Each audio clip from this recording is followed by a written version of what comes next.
Yeah.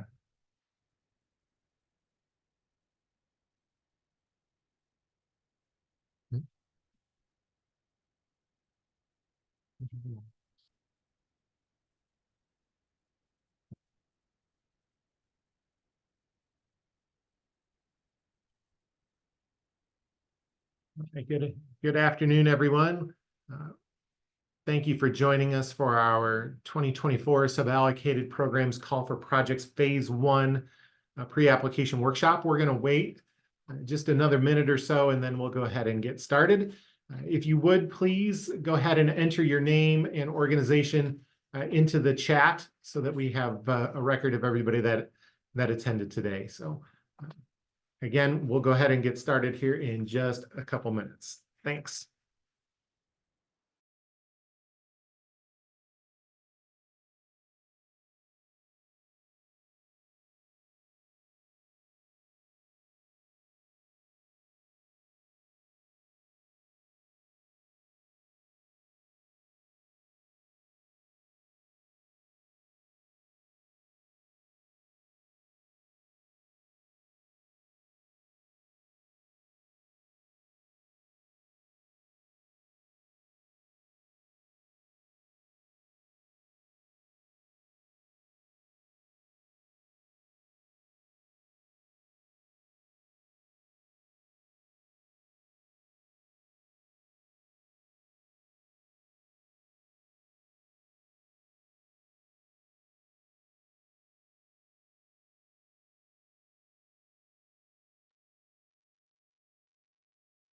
All right, good afternoon, everyone. My name is Mark Hansen. I'm a principal planner here at the Mid-America Regional Council. I want to thank you again for joining us for our 2024 Suballocated Programs Call for Projects Phase 1 pre-application workshop.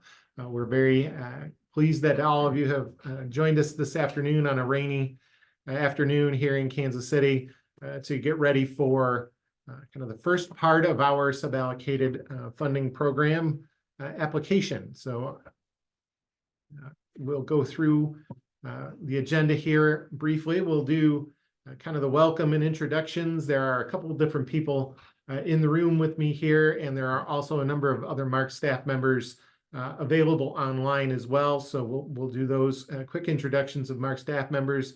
We'll go over the kind of an overview of our programming process. And we'll talk a little bit about how the pre-application phase is assessed.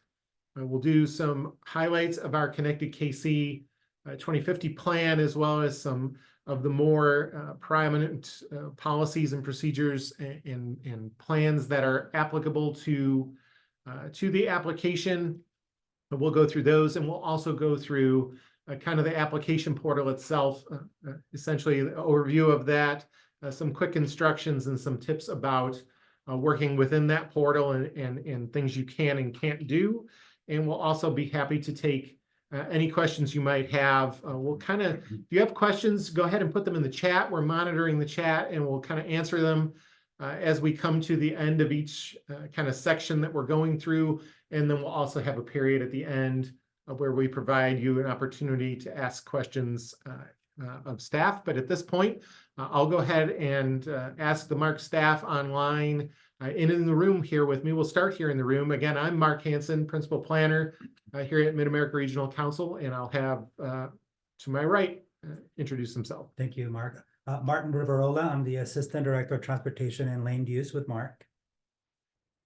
And I am Paul Bouchard. I'm a data systems admin for research services with Mid-America Regional Council. Great, thanks, guys. Other MARC staff members online, please unmute and go ahead and introduce yourselves. Good afternoon. Ron Acapulco, Director of Transportation and Environment at MARC. Hi, I'm Ryan Umberger. I'm a transportation planner here at MARC. Hi, I'm Karen Clausen. I'm Climate and Air Quality Programs Manager at MARC.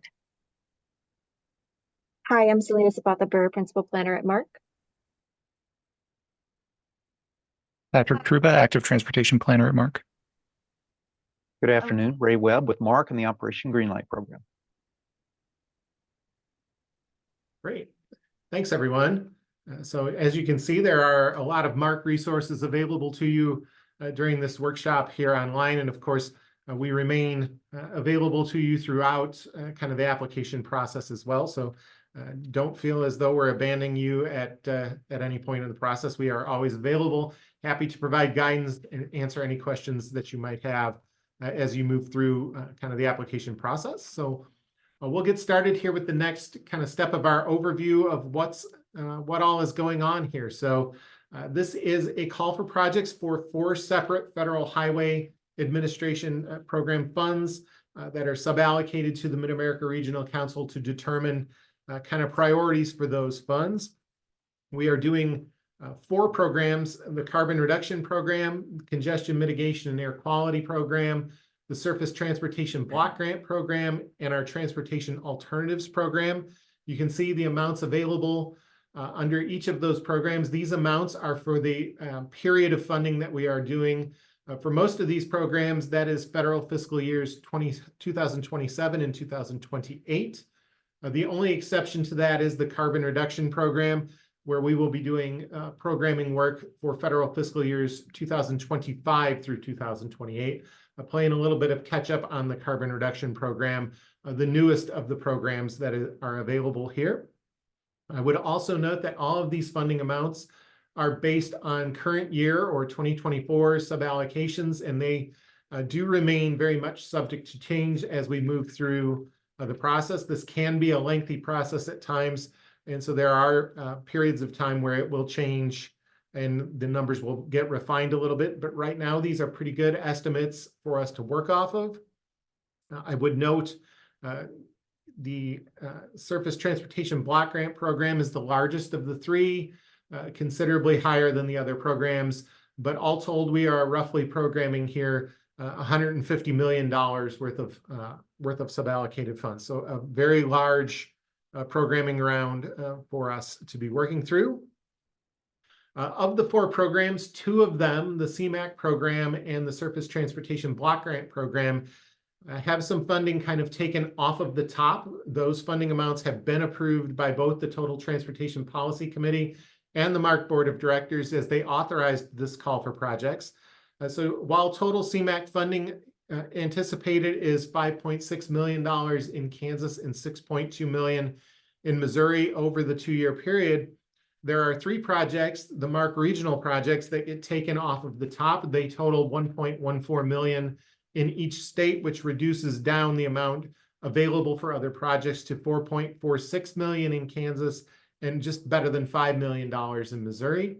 Those 3 MARC regional projects are MARC's Air Quality Public Education Program, the Way to Go program, formerly known as our Rideshare program, and then our Active Transportation Planning and Promotion program.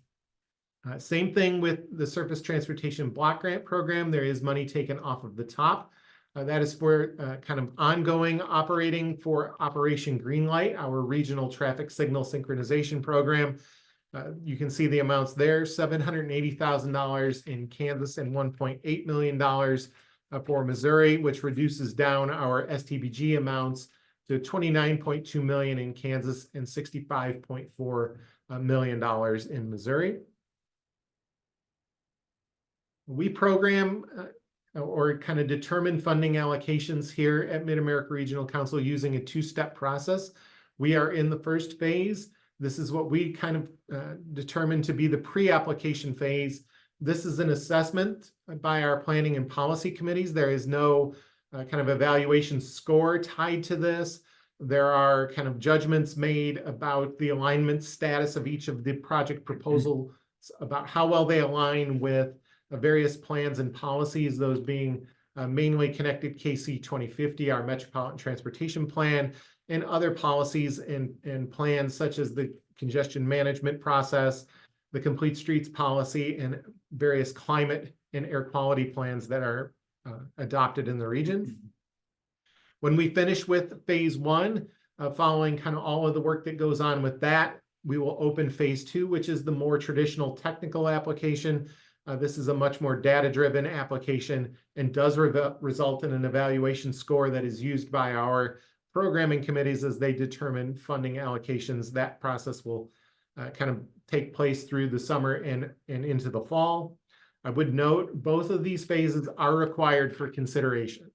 So your answers for the pre-application phase 1 assessment begin the technical application. So both phases are required. A little bit about the programming timeline. We opened this call for projects on February 29th. So just 1 week ago that we opened this call for projects. We are doing the phase 1 pre-application workshop today on March 7th. The application deadline for phase 1 is April 5th, 2024. So you have until 4 p.m. on April 5th, 2024 to submit your applications. Mark's staff will be working to determine initial assessments and complete a survey and release it to our planning and policy committees close to the end of April. So a quick turnaround on those. And in May and June, we'll be working with our planning and policy committees to review those kind of policy determinations. We'll have a planning committee workshop on June 6th, where we'll bring everybody together to kind of ratify those final determinations about the alignment status of the individual project proposals. And we will take all of that information to our Total Transportation Policy Committee for their review on June 18th, 2024. Also at that meeting, we'll be asking for their approval to open phase 2, or the more technical application of the process. Provided they grant that approval, that would open on June 19th. We would do a technical application workshop similar to this one on June 26th, and registration details about that phase 2 technical workshop will come with the announcement for the phase 2 opening in June. So don't look for that until sometime in June. The application deadline for phase 2 would be July 26th, 2024. Staff would be working on working through the scoring criteria to determine those initial evaluation scores kind of through mid and late September. And then we would start working with our programming committees to determine final funding recommendations that would go to the Total Transportation Policy Committee and the MARC Board of Directors. All of that would get wrapped up in January of 2025. A little bit about who's doing the actual programming work when we get there. The Surface Transportation Block Grant programming will be programmed by our Surface Transportation Priorities Committees. There is one each for Kansas and Missouri. The Transportation Alternatives Program, it will be done by the Active Transportation Programming Committee. That is a regional committee that contains representatives from both states. And then our CMAQ and carbon reduction programs, a little bit of kind of determination yet to be made about those. We are kind of actively working to bring the carbon reduction program into the overall structure, and we have formed a work group to kind of work through issues related to the CMAQ and carbon reduction programming work, and who will be ultimately responsible for determining funding allocations for those programs. Some other information about these programs. These are reimbursement programs, meaning the local jurisdiction or agency in charge of the program needs to have the money up front, and then you are reimbursed by the various administering agencies, whether that be the state DOTs at KDOT or MoDOT, or the Federal Transit Administration through grant agreements, depending on the type of project that you have.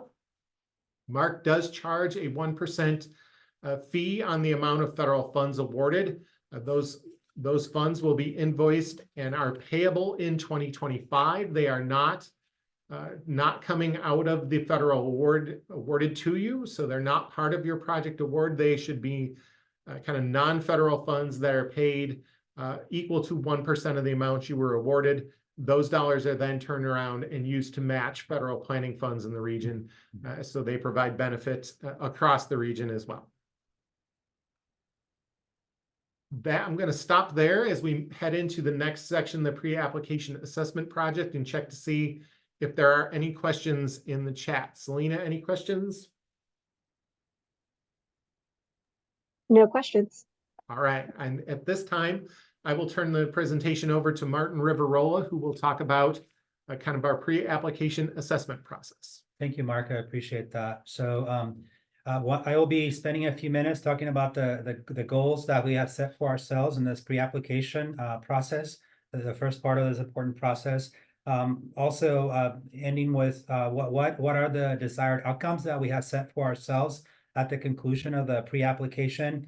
And then I'll spend a few minutes talking about some policy drivers and some policy goals that we have set for ourselves as a region, which and have been adopted in many ways by our Total Transportation Policy Committee and our board of directors that we hope influence the selection of projects that get submitted and compete for these funds, and they do have an influence into this process overall.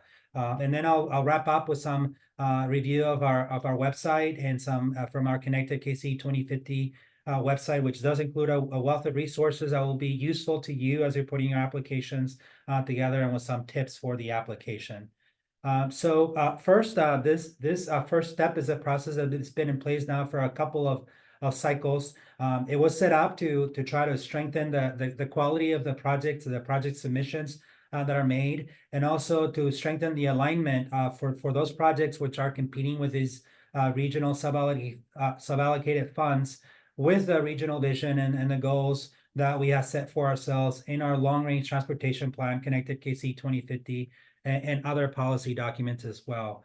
We've done this and we sought to elevate the role of our planning and policy committees by involving them earlier in the programming process than what we had previously done.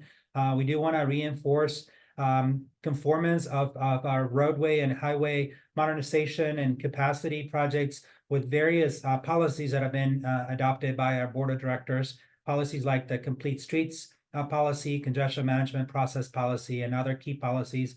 I'll be saying a few words about that here in a couple of minutes.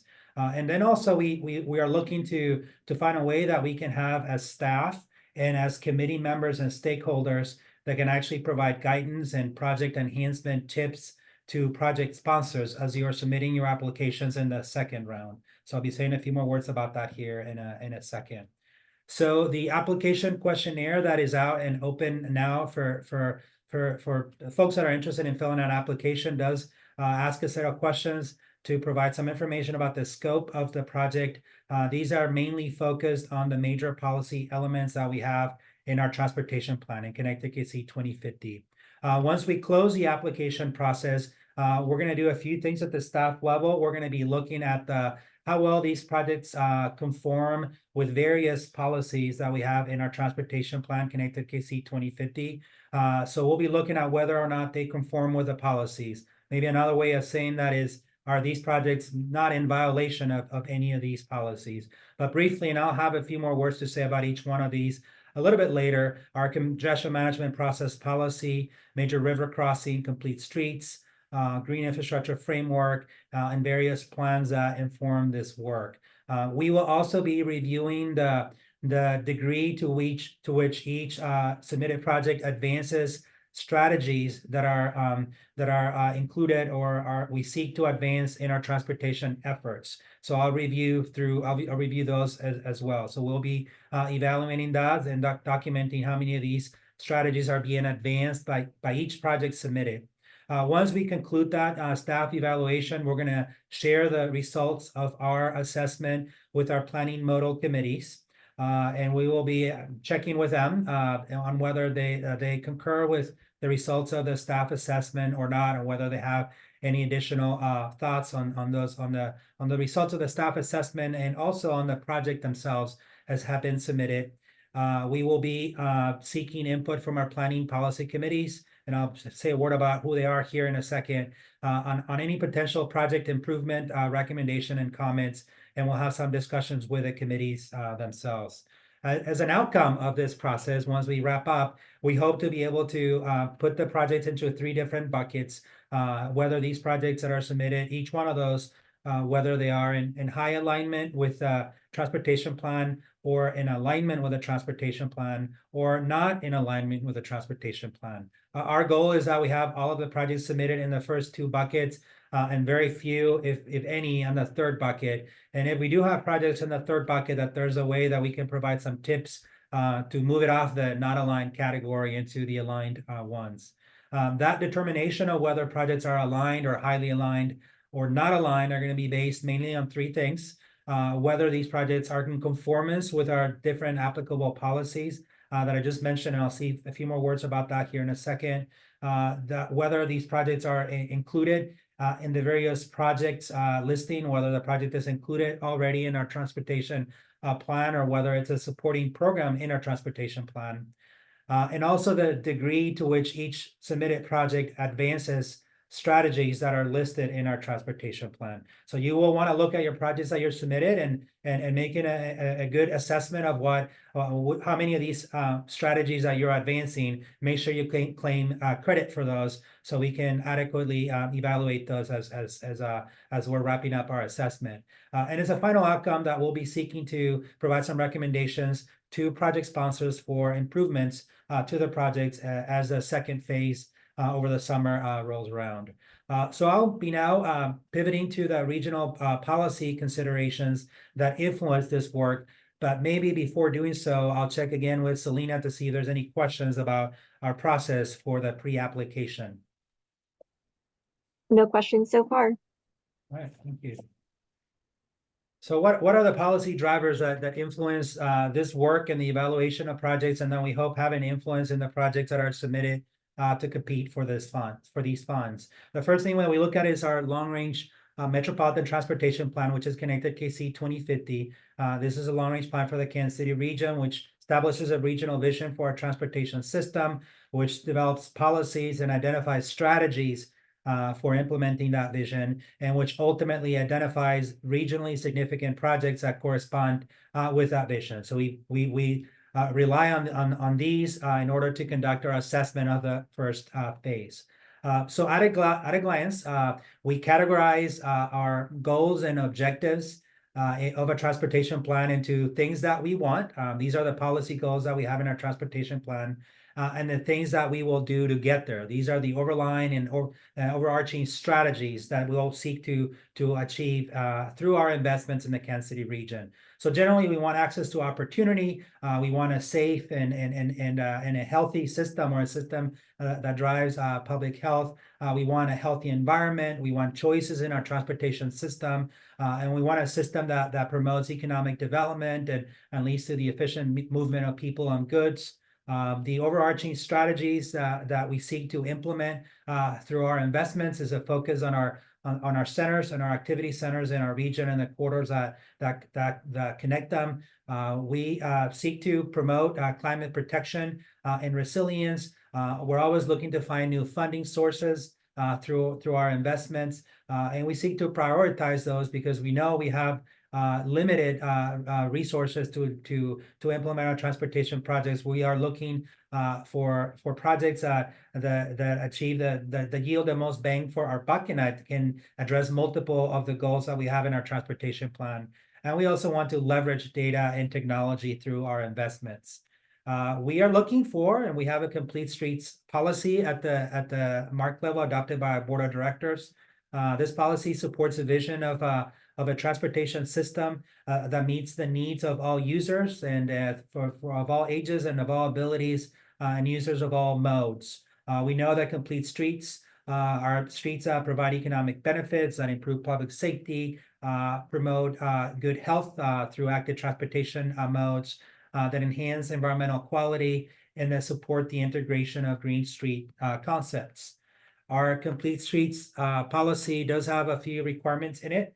It does require that planned and programmed projects shall provide safe accommodations for all users who have legal access in a roadway, and also that to the extent practical, that planned and programmed projects should utilize green infrastructure techniques.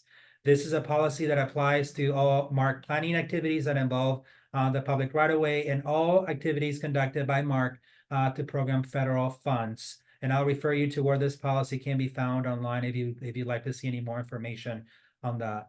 The policy is sensitive to the context and the stage of design, and there is a process for exceptions in cases where provision of certain mode or accommodation of certain mode or certain user is not feasible or possible in a certain circumstance. So there is an exception process. We do have a congestion management process policy as well that's been adopted through our TTPC and board of directors. So congestion management process is a systemic way of monitoring, measuring, and diagnosing the causes of congestion. And this process evaluates and recommends strategies for managing congestion.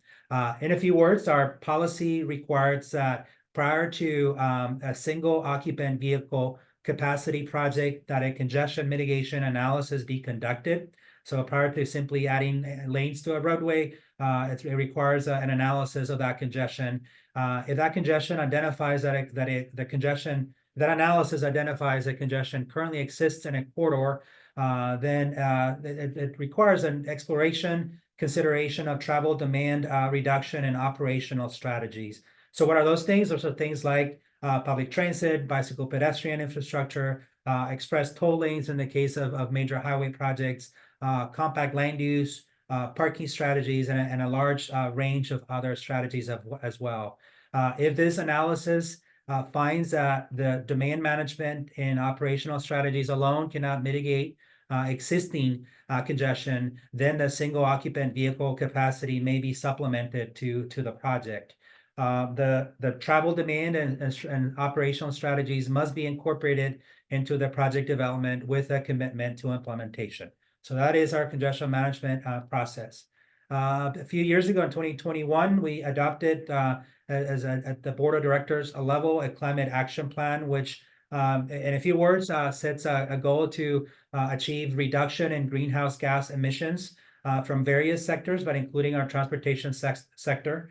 And it also has as a goal to adapt to the many risks that are posed by climate change. So this plan identifies strategies that we can deal in order to mitigate emissions, and also adaptation strategies. What are things that we can do to adapt with a changing climate, with extreme weather events that may be associated with a changing climate? There are some transportation strategies that you may consider in your funding applications that tie directly back to this work, such as reduction in vehicle miles traveled, VMT per capita, by increasing walkability, by implementing complete and green streets, through low and no emission vehicles, through the expansion of electric vehicle charging infrastructure, or electrifying the fleet, by shifting trips in ways that are possible to other mobility options, by once again complete streets, or by building out and enhancing our transit system, and by increasing transportation system resilience, by integrating green infrastructure into our transportation projects. We also have a clean air action plan, which has similar goals.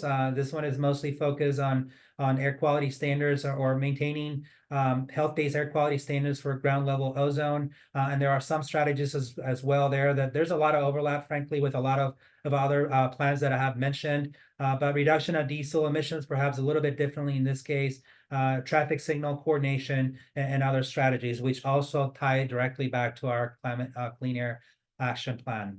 Other key applicable policies and strategies, we do have a green infrastructure framework that's been adopted by our policy committees as well, that seek to integrate nature-based solutions into projects. So things like native grasses and rain gardens, but even planting of trees are things that we're looking at, and even a simple strategy as planting trees as part of a project can meet this policy goal that we have set for ourselves as a programming, and as part of this programming process. We have a major river crossing policy that seeks consideration of safe, practical, and appropriate bike ped accommodations for projects that cross the Kansas and the Missouri rivers, and that these accommodations are built whenever these are found to be warranted and feasible. So I'm going to go ahead now and pivot to some useful tips and where to find all this information in our transportation plan. But once again, before doing so, I'll pause there for a second and see if we've had any questions in the chat. No questions. All right. Okay, so we have talked about a lot of plans and strategies and goals, and we're asking you as applicants to connect the dots between your projects and all these things that I mentioned. So I'll go through a few slides that will help you make those connections. So an important point of information, the first point, starting point, is to go to our website, which is connectedkc.org, and should have all this information that we have mentioned. I'll go through a few website special attention areas that will provide this information that will be useful to you as you're filling out your application. I'll be talking about the project number. So we ask a question or application whether the project that you're submitting for is already included in our long-range transportation plan, or whether it's a supporting program in the plan. So I'll share where to find that information. We have questions about what strategies are being advanced by your project. So I'll show you where to find the underlying and specific strategies, and where to find information about some of the other items that I just mentioned. Complete streets, or information about safety countermeasures, strategies from a specific planning sustainable places or creating sustainable places plan. Strategies from our Clean Air Action Plan, conservation, restoration, watershed efforts, and others. I'll share also where to find information about the congestion management toolbox and our recently completed and updated transportation congestion and reliability in Kansas City. So landing page, connecticutc.org. If you when you arrive at that page, right in the second banner at the top, there is a link to projects, and there's one, I believe, that is above that. It jumped ahead too much. So I'm gonna go back. So two places. One is projects, and then there is a section on what we want. So on projects, you'll find whether the project is included in the long-range plan or not. And under what we want, I'll show you where you'll find information about whether the project is part of a supporting program or not. So advancing to the next slide, if you click on the project button, it'll take you to the project page, which is on the left-hand side of the screen. And there is a button there that says View Project List. You can click on that, and a listing of projects by entities or by different transportation modes show up. There's a map as well. So you should be able to find whether the project you're seeking funding for is already included in the transportation plan if you don't already have that information. I mentioned also that we ask whether a project that you may be submitting for funds for is listed as a supporting program or not. So once again, to find that information, you click on the What We Want on the upper banner, and there's a list of 5 policy goals. These are the things that we want, right? And I picked on one as an example. All of these other 5 have a similar structure. So under economic vitality, you click that, and this opens up, and here's a listing. These are the supporting programs. And one of those that I point out is transportation asset management. So as an example, if you're seeking funds for a project that's mainly reconstruction or rehabilitation of an existing roadway, and you're not adding capacity, not doing major changes to that project or the layout of that street, but it's mainly an asset management of that roadway. And then that project probably checks the box of being a supporting program, and you should take credit for that in your application. But again, there's 5 of these policy goals, things that we want, and each one of those have supporting programs, and that's how you find that information. Strategies. We also ask for what strategies are being advanced by each one of these projects. So I'll share with you now about where to find that information. Under the button on the upper banner, there's a button for how we'll get there. You click on that, and these 5 overarching strategies show up: centers on corridors, climate protection and resilience, new funding sources, prioritize investments, data and technology, and then there's a 6th button for the list of all strategies. So each one of these is, if you believe your project that you're submitting for funding for advances the Centers for Corridor strategy in the plan, then we would like to ask you to check that box and then tell us how you believe that is the case. We also have another button there on the right that says List of All Strategies. You click on that button, and then a longer list of strategies will show up, as you can see there on the bottom of the screen. I believe there's 24 in total. So strategies around air quality and completing green streets, and a large number of other ones. Again, if you believe that your project advances those strategies, we'd like to ask you to take credit for those. Check that box in the application and tell us how. That will be very helpful to us as we're conducting our review of these projects. And once again, here's a strategy list. We also asked for a number of questions about how does your project advance strategies in the Clean Air Action Plan and other policy documents. These are all included in the strategy section that I shared previously, and there are some easy to follow buttons and links out to where you may find the Clean Air Action Plan, or information about what are complete streets and what are strategies that are advancing complete streets, and what is our policy around complete streets. Information about our safety plan, and what are some safety countermeasures that can be included as part of a project. And also, what is our congestion management process? What is a policy that we have? What is information that should be included, and things that should be addressed through each application. So since I landed on that last, our congestion management process, if you click on that button, it takes you to this page on the MARC website. This page includes information about what is our congestion management process overall. It does include a link to our congestion management process policy, includes a link to our congestion management toolbox. So what are the set of strategies that could be implemented as part of a project in order to address congestion that may be existing in a corridor? And that includes capacity, but it also includes a much lengthier list of potential strategies to address congestion that may exist in a corridor. And this also includes a link to our congestion and reliability resource, a work that we have recently completed that identifies congested and unreliable segments within the Kansas City region. This is an important resource they may use. And last, I think this is the last slide that I have, and I'll turn it over back to Mark. We do have an additional set of resources under the connectedkc.org/funding page. There's a button there for view funding application resources. And you scroll down the page, there is a lengthier list of resources that will be helpful to you as you're preparing for your submission, including the scoring criteria. We will have the posting of these slides that we're sharing now, and also a recording of this workshop, and that will be available on this page shortly after this meeting, and some other federal and state resources that will be helpful as well. Last but not least, at the very bottom, there's a map viewer you'll be able to access. You can click on that Kansas City Data Atlas resource. A map will open up, and you'll have a lot of information that may be helpful to you as you're developing your application. So I think that is as far as I get. I'm going to turn it back over to you, Mark. Oh, thank you. Selena, once again, checking with you. Is there any questions about policy guidance? None of this time. All right. All right. Thanks, Martin. So for the next segment of this presentation, we'll be talking about the application portal itself. For those of you that have used our application process before, this will all be very similar for you. There were not wholesale changes made, but if you are new to the process, this will be particularly helpful for you to go through.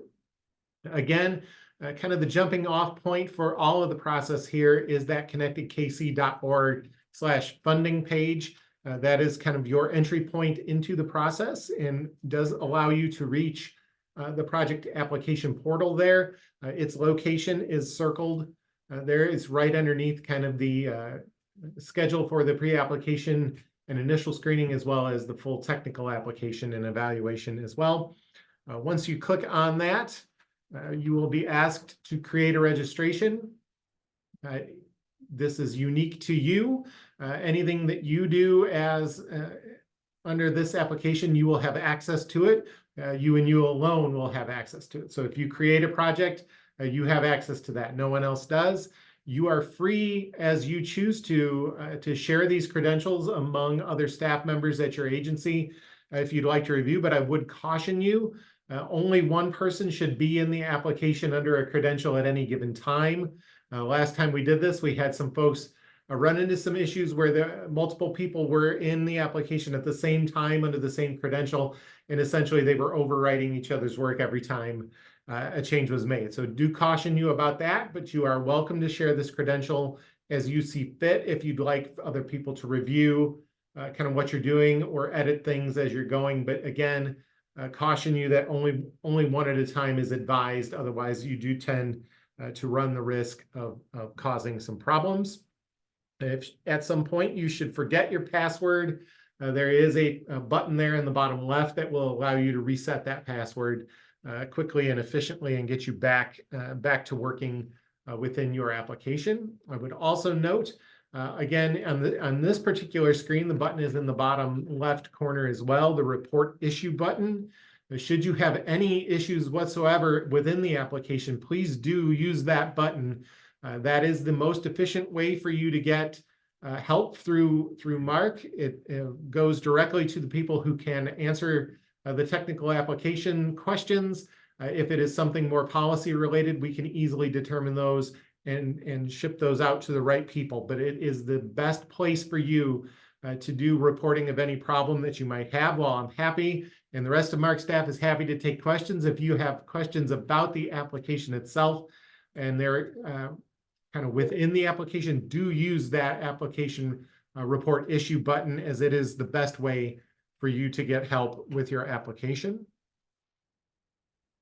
When you click on the registration, you'll need to complete just some general information. This is all probably very familiar to you. Anytime you fill out a registration for any kind of a username and password, these are pretty standard questions for you to see.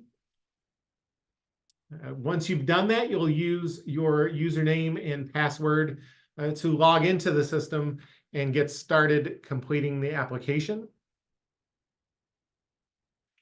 And once the first time you log into things here, you won't have any projects assigned to you, but you can see the big green button there to start a new application, and that is kind of the launching point you'll want to get started here with. Just kind of a quick note, there are a lot of dependencies within the application, not so much in the first section here, although there are a few particularly related to some strategies related to the congestion management process as you move through the application. But when you choose kind of a primary project mode, it will open up a set of dependencies upon and kind of restrict down the secondary project mode choices that you have as well. So it just kind of helps to narrow things down there. So do be aware of that when you go through there. You can see here in the next screen, in this example, the primary project mode chosen was roadway, and you can narrow that down with some additional project types. Here we go. Actually, I'm step back here. We've chosen bike ped here, and then you can see it gets narrowed down a little bit here by various types of bicycle and pedestrian projects that you can do. Again, Martin touched on this briefly. If your project is listed in Connected KC 2050, there will be an opportunity for you to provide the identification number for that project as well. There are also here in this link, we just completed a process. We're still working on that to accept new projects for consideration in Connected KC 2050. That was in the fall of 2023. You can see links to, in question 7.1 there, to project numbers that are in the existing plan, as well as those that were submitted for consideration under a separate link for those submitted in 2023. If your project is not listed in Connected KC 2050, that's all right. There are opportunities for you to provide us with information about those kind of supporting programs that your project does kind of support. And you can choose as many of those as you like. And when the box opens for you, you can select multiple things to tell us all the good things that your project is accomplishing. If your project implements strategies from a Planning Sustainable Places or Creating Sustainable Places plan, you can select that plan. Again, you can select more than one, and there is also an option for you to say none of these apply, as your project is not necessarily tied to a Planning Sustainable Places or Creating Sustainable Places plan. Project location. If your project has a geography that can be mapped, a roadway segment or a bicycle pedestrian trail segment, please do use the mapping tool that's provided to draw your project location onto the map. That we introduced this feature, I believe the last time we did this back in 2022, and it worked out really well. Particularly trail segments are hard if they're off the roadway system. It helps quite a bit to know a little bit more detail about where those applications are. And so this mapping tool does provide you with some opportunity to do that. If your project is more programmatic in nature, you can answer no to this question and move on. Again, if you have any issues whatsoever within the application, please do use that report issue button. That does provide a way to log the issue and helps us determine who best will be able to answer those questions for you. I should also note in here the presence of that kind of the submit application button there at the bottom. When you are finished with the application and you are satisfied that it is ready to go ahead and submit that button. We do often find projects a little bit confusing if there's not been submitted, if whether or not you actually really wanted that project to go through. This is kind of confirms for us that you have completed the application and yes, you want it submitted for consideration. I would also note that you can edit the application as much as you want up into the application deadline. Even after you hit submit, if you think of something else, you can go back and edit it again just to be sure, but do go ahead and hit submit again when you're satisfied that everything is changed to your liking. We do have quite a few staff members who are available to answer questions for you should you have them outside of the application period or outside the application component itself. Feel free to contact any of us. We will happily answer questions, provide guidance, and provide clarification about what a particular question might be looking for. We stand ready to provide any kind of assistance that we can help provide you with to make sure your applications are as successful as they can be. I think that's probably all that I had as far as the application portal itself goes. Again, be aware of the dependencies that are within that application. Ensure that you are kind of answering all questions available to you. And with that, happy to take any additional questions anyone might have related to the application portal or any of the other program areas at this point. Selena, any questions coming in at this point? No questions. All right, so I would also note, as Martin mentioned earlier, this has been recorded. We will have this entire presentation posted on the application website there and in the resources that Martin mentioned, available to you to watch at any time or refer back to if you need to. We will also just post kind of the slide presentation as well if you just want to dig through that information as well without listening to the recording as well. So we'll have all of those resources available to you as well. Again, highlight for you, April 5th, 2024, application deadline, 4 p.m. Please do not wait till the last day to try and do all of this. The application works beautifully. However, when everybody wants to do it at the same time, it opens the door for issues. I would strongly encourage you to do this application well in advance of the application deadline to ensure there are no issues with anything going on and your application is submitted for consideration successfully. So, Martin, anything to add before we wrap this up? I do not. Thank you. Thanks to everyone for joining us today. Great. Again, thanks everyone. We'll get this posted to the application website and hope you all have a great rest of the day. Thank you.